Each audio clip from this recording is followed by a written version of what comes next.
The SeaWorld Entertainment Company has been investing a lot of money into roller coasters and thrilling rides lately.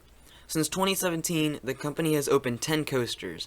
This includes the ones that were set to open in 2020 but got pushed back to 2021.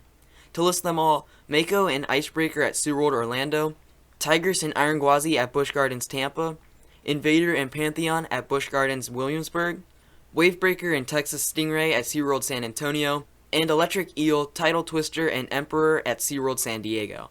Many of these coasters have come in back-to-back years, so it's only a matter of time before more are added. In this video, I'm going to discuss a coaster that could be seen going to Busch Gardens Tampa Bay in the next couple of years. If you guys like this video and want to see me make this into a series where I talk about why it makes sense for certain parks to get certain coasters, let me know by either liking the video or leaving a comment below. Without further ado, this is why it makes sense for Busch Gardens Tampa to get a hypercoaster.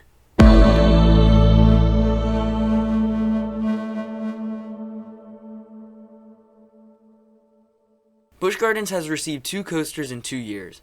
Tigris, a Skyrocket 2 model by Premier Rides, and Iron Gwazi, the RMC hybrid conversion of Gwazi, the dueling wooden coaster by GCI. Iron Gwazi was set to open this year, but it got pushed back. Would it have been possible to see a coaster come in a 3rd straight year? It's hard to say, even now with everything that has gone on recently. But SeaWorld San Diego did get 3 coasters in a row. Busch Gardens Tampa will be receiving a new coaster sometime in the future, that's for sure. How long it will take depends on how the SeaWorld chain is doing financially.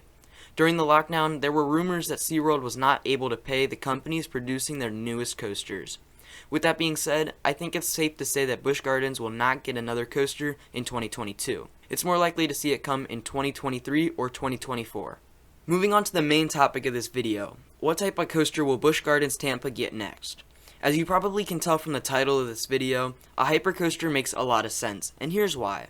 This may seem like a lot of information, so just bear with me. In the end, I will do a little summary to give you the big points. I'm going to break this video into sections as well. I'm going to ask about the recent manufacturers, roller coaster models, locations, and a little bit about the layout itself. Let's get into it. First, I looked at some of the manufacturers the SeaWorld chain has been working with lately. There's Premier Rides, which I don't see happening as they just opened a model from them. There's Great Coasters International, but the park just closed a massive coaster made by them. How often is it that you see a park remove a coaster, then add a new one of the same type in the next couple of years? Rocky Mountain Construction is also out of the picture because they are in the process of opening a coaster by them. Who does that leave? Bolliger and Mabillard created Mako at SeaWorld Orlando 3 years ago, and Intamin has made multiple coasters for the company, including Pantheon, which is set to open next year. So B&M is a manufacturer that makes sense, but they are also a manufacturer that has a lot of different products. The park already has an inverted coaster, dive coaster, and sit-down coaster.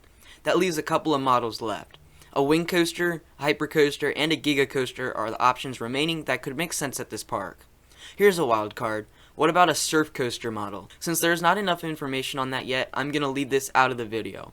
Also, SeaWorld Orlando is rumored to get it, so it doesn't make sense for the next door neighbor to get it as well. The main problem with B&M is that their coasters cost a lot of money, especially their hypers and gigas. And as I said earlier, the SeaWorld company may not be in the best financial spot for something like this right now. Intamin is another manufacturer that could make sense. They have a lot of models too.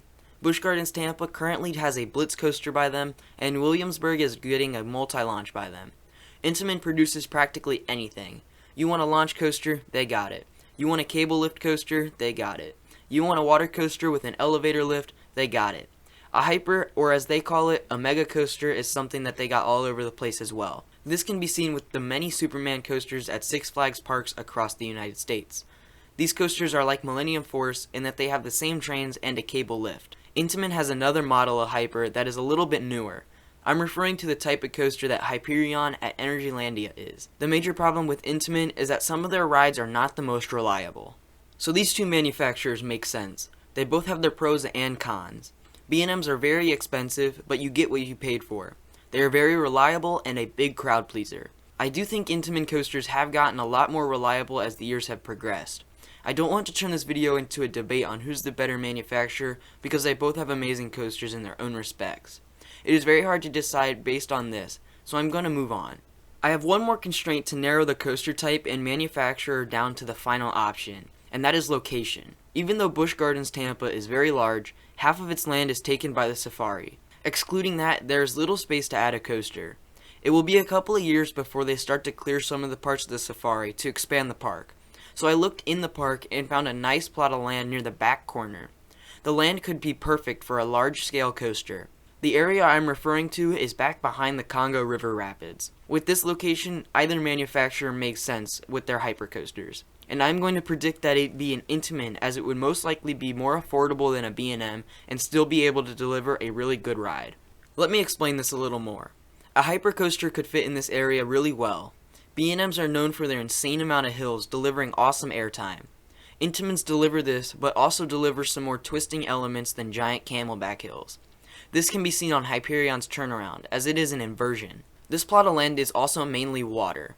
This leaves skinny strips of land to be used. The layout can follow this, and it's not that big of a deal.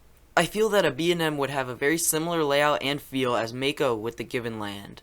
From a business standpoint, it would be better to have crowds go to Orlando for one thing and Tampa for another, in all making more revenue.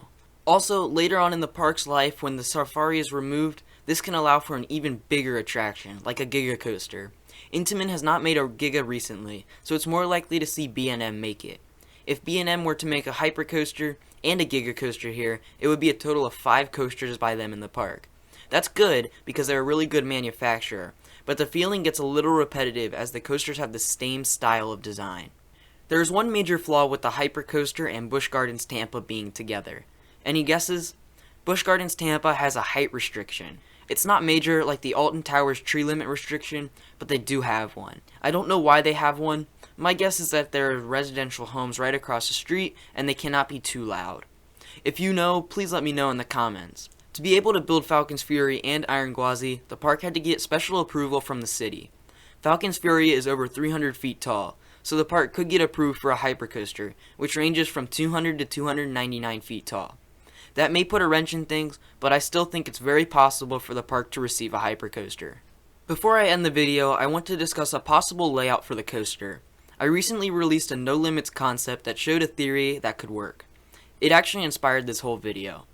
I would like to briefly go over the layout as it might help clarify some of the topics we just brought up in the video. The station and final brake run would be behind the Jungala section of the park. If this were to be a B&M, it might make a little bit more sense to put the station behind Tigris. This is because their layouts tend to be a lot more drawn out. There's definitely enough space for the station, brake run, and queue to go back in both spots. Just think about it. Jungala does not have a signature attraction in the area, so a hypercoaster could be a huge draw to it. The lift hill would stretch the length of the edge of the park. The layout would stretch along the outside border of the park and utilize some of the interior areas as well. It is inspired by Hyperion at Energylandia, featuring similar cars and maneuvers. Throughout the layout, there are wave turns, some camelback hills, an inverting turnaround element, and some bunny hops on the travel back to the station. If you want to see the full showcase of this ride, the link will be in the description. So just as a little recap, Busch Gardens Tampa Bay will be receiving a coaster in the future. I predict their next coaster will be a hypercoaster manufactured by Intamin. The layout would be inspired by Hyperion, and I believe that it will come in the 2023 or 2024 season. So that does it for my reasons for why it makes sense for Busch Gardens Tampa to get a hypercoaster.